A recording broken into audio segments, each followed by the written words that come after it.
अस्सलाम वालेकुम। SM news के साथ मैं हूं सैयद मुकद्दर रज़ा। एसएम न्यूज़ स्टूडियो में खुशामदीद। खबरों के सिलसिले को मज़ीद आगे बढ़ाते हुए अफसोसनाक खबर शामिल करते हैं चीचावतनी से। चीचावतनी के नवाही गांव का रहायशी मोहम्मद सईद का 16 साला बेटा अबैदुल्ला ईंटों वाले भट्टे में गिरकर जाँ बाक हो गया। मज़ीद सूरत हाल से आगाह कर रहे हैं हमारे नुमाइंदे इरशाद अहमद। इरशाद, बताइएगा क्या तफसीलात हैं आपके पास? जी बिल्कुल, तफसीलात के मुताबिक चीचावतनी नब्बा मोड़ के नवाही गांव 9612L का रहायशी मोहम्मद सईद अपने 16 साला बेटे अब्दुल्ला के हमरा इलाका नब्बा मोड़ ईंटों वाले भट्टे पर काम गया। इसी दौरान 16 साला अब्दुल्ला ईंटों वाले भट्टे में पांव फिसलने की वजह से गिरकर बुरी तरह झुलस कर जाँ बाक हो गया।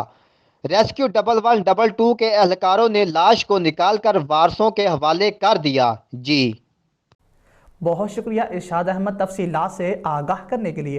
अब तक के लिए इतना ही। मज़ीद खबरों के लिए देखते रहिए एसएम न्यूज़।